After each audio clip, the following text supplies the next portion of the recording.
What's going on, dudes and dudettes? I know I'm in a different background area today, but just what we have to deal with today. But yes, when it comes to the Lakers, yeah, they actually made a little bit of a nice trade earlier this morning where they moved up in the second round from 47 to the number 40 with the Indiana Pacers. I don't know if that's going to be part of like a deal that maybe them target Buddy Hield and Miles Turner or one or the other from Indiana as well, and it could be part of the draft day deal if a certain players available at 17 for Indiana. I don't know, but yeah, it's kind of at least okay moving up a couple spots. I don't think you could really package 17 and 40 to move up in the draft from where they are in the first round, but maybe they could offer that 40th and get some other picks as well, try to move up a little bit more in that second round.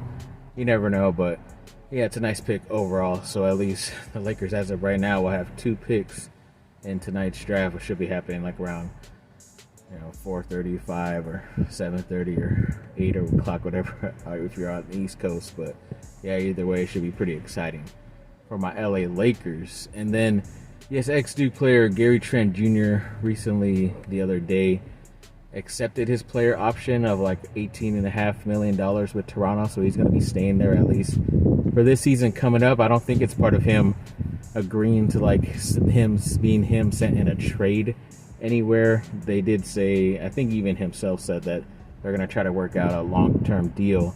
I don't know if that could be added to this contract or not, or if this just gets thrown away after they agree to a new deal, but he does seem like he wants to stay up there in Toronto, even though he's been rumored with a bunch of teams like the Lakers and other teams like that. So you never know, but congrats to the ex-Duke Blue Devil for getting that accomplishment today, or the other day. And Emil Jefferson, who was just recently on the Duke Blue Devils coaching staff the past couple years, recently just accepted the other day a deal to be the assistant head coach, or one of the assistant head coaches up there in Boston. So that's pretty cool for him. Nice bump in his pay grade, and obviously he's looking good to get a head coaching job somewhere else in the near future, already jumping to the NBA like that and have to go to like the G League or some other team like that. So that's pretty cool for him, so good luck. And then speaking of Taylor Tatum, I remember I mentioned him that maybe he might be swaying towards Oklahoma anytime soon just because of his more recent visit and how well it went. And of course, one of the On3 reporters or recruiters out there recently put in a prediction of him going to Oklahoma, so it's kind of building up some steam, as I was mentioning the other day, that it might happen or not. So I don't know, it does suck, especially when the USC, I almost said Lakers and Chargers, USC's backup running back option, another talented guy, I believe he already said he's committing to TCU. So yeah, they still might have a chance, but I think he kind of more wants to stay home. But there are some other guys still available at the running back position that haven't selected yet, and they could probably lure some other guys from another team, or maybe they just might end up waiting for the transfer portal at some point, whether it's later this summer or even next year, because this is obviously a move for next year and then the next coming years as well. So you just never know with those guys. And then the House of Victory recently made a signing with a newer tight end. I think it's his second year with the team for USC football. And Lake McCree, yeah, so he's kind of getting up there with playing time, especially last year. His first year wasn't all that much, but definitely one of the more talented young dudes that they have at that tight end position. So congrats to him. And then a U.S. women's soccer player, Savannah DeMello, I believe it was, recently is added to the U.S. women's national team roster for soccer. So that's pretty good. Awesome. Congratulations for her. Definitely very cool to see USC represented in all sports, but definitely the U.S. national team is pretty cool as well.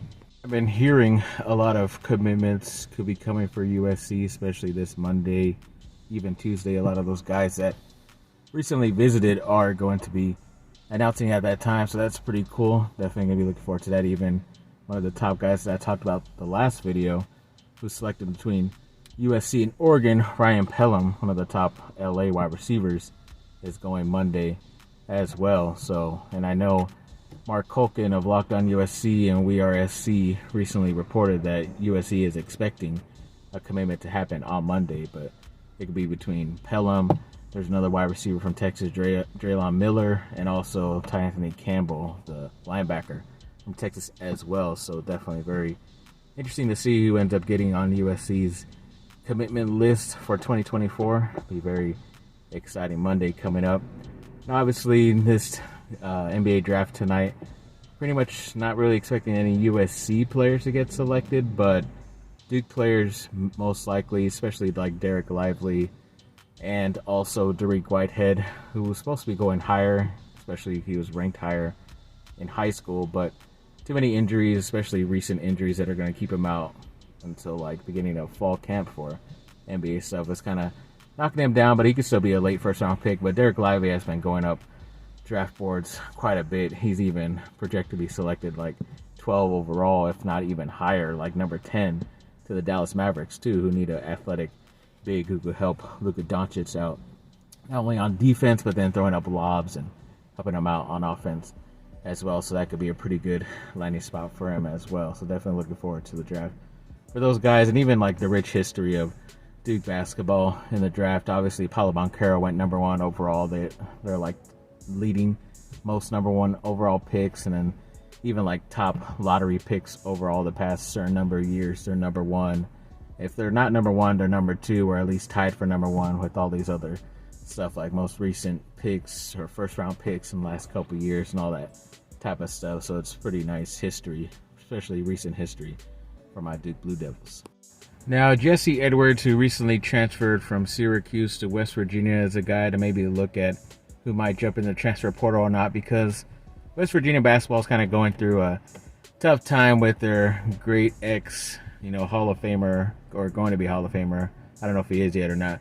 Bob Huggins. He had a couple of mishaps recently and eventually ended up getting or resigning or let go by the school. So the NCAA is actually going to allow all those players like a window of like 30 some odd days coming up soon to where they could enter the portal and transfer wherever and not have to like sit out, especially if they've already transferred to a place where the new rule is, like how Edwards would be, but he would be eligible to play this fall anyways. But I know Duke has been wanting to get a very versatile big man like that. I don't know if they were really interested in him at first because they were trying to target some other guys, but if he's going to be on the market again, I think that would be a big time get for the team. He might not have to start. He could start for you, but even coming off the bench, being that versatile big man who could play defense for you and still kind of help you on offense, I think that could be a big thing for him, even for his career too, because at West Virginia, who knows how good he was going to be and get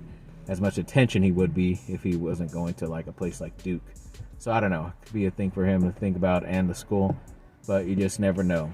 And then Stu Lance, who's been pretty much the voice of my Lakers ever since I've been, alive and a fan of the Lakers. Yeah, there's Chick Hearn, but even his teammate Stu Lance has been there for quite a bit too, as long as that, and then he's been with McDonald. I think it's Bill McDonald who calls the games right now for the Lakers. But yeah, Stu Lance has just always been the voice of the Lakers to me ever since I can remember, and I think he recently got like a governor's award, some type of Emmy, daytime Emmy, or some type of Emmy thing, organization that they have.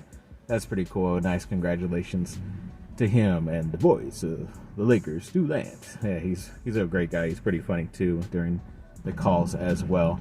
So big congrats to him. Speaking of those Lakers, yes, a lot of guys that they did bring in, not as much as they have in like past draft like combines to get ready for the NBA draft, to look at these guys and work them out, but they did bring in quite a bit of talented dudes that I think they could look at. I always like to get stars, and the Lakers usually end up not going for stars, but that's worked out for them before, getting guys like a Kyle Kuzma, who's still playing in the NBA, doing really good.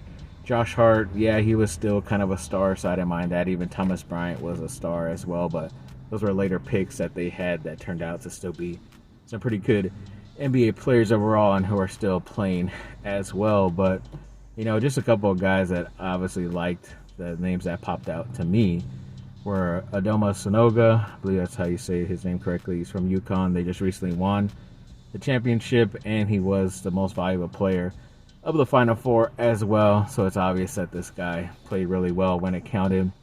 He's not the most athletic big man out there, but he's still Really pretty good on offense, but pretty good on defense, but really good on offense. He's very, sneaky fast, as they say, when it comes to cutting to the basket and to catch a little bit of lobs here and there, but has a good post game as well, which I think the Lakers can use sometimes when it comes to the playoffs. But he's a guy I wouldn't mind them getting. Another guy who's pretty much in that similar mold is like a Drew Timme, who's obviously been like the star for Gonzaga basketball the past like 3 years, maybe even 4 years. I forget how long he's been there, but he's always had the handlebar mustache and looked like the new incoming version of Larry Bird. Just probably not as athletic as Larry Bird was, but his post game and footwork down in the post is really good. He was always able to score on anybody. The most points he scored and a lot of times he stepped up was in the time when they went into March Madness and made those deep runs. So he's another guy I really like in that second round if he does end up lasting.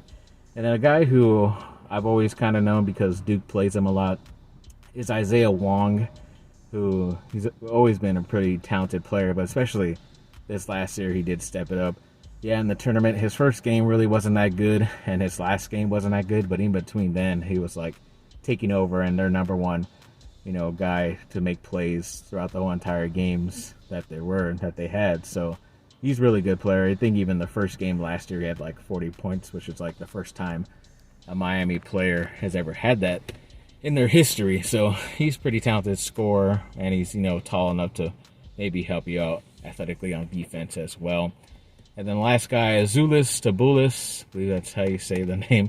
He's from Arizona, so I obviously know him from USC playing them. And every time it seemed like watching back those highlights, he did great against USC. And that's how I guess I remember that name. It was just a guy that I never really remembered players from Arizona because I just didn't watch Arizona as much. But yes, he's a very talented dude. Bit more athletic. I would say he's in the mold of like a Lauri Markkanen, just not as athletic. Can shoot the three, not as much though, but he can still shoot it from outside, and he's pretty sneaky athletic too. A little bit more athletic than Sonoga from UConn, but yes, very good post game. Strong, really to fight in there for rebound and stuff, kind of like a Drew Timme as well. So I definitely think Lakers will be happy with any of these four guys, but they most likely will choose someone random, as usual. Caden McFadden and Jack Small are two more recruits that Duke football was able to get in the past couple of days. Jack Small looks like he's an offensive lineman. That's pretty good for them. I'm pretty sure he's like a 3-star guy. And then McFadden, couldn't really remember what position he was. I don't really know much about a lot of these guys that Duke is getting, but obviously, most likely a 3-star, and it's bumping them up in the rankings as well. So congrats to them. And two more guys, I just forgot the names. Brett Elliott is a 3-star tight end that Duke was able to get as well. Looks pretty talented, so congrats to them. And then they also got another guy, I think his name is Kobe Smith. I might be mistaken, but looks like another defensive player, another defensive back for them as well. So they're building up that ranking. Pretty sure they're already going to be close to top 15, if not more than that. So that's pretty good for them for only being Mike Elko's second year as a new Duke head coach. And then they recently did a report asking who was the best player to center around for a team, especially on the defensive side, I believe. And I believe it was Derwin James who was considered as the number one guy who most teams and GMs would select to build their team around, which is pretty obvious because I liked him. I thought he should have been like a top 5 pick in that draft, and some type of injury brought him down all the way to 17 to the Chargers, and he obviously played well that first year. That was probably the only year he was most healthy, maybe other than last year, but that was where his better stats and his all-pro year.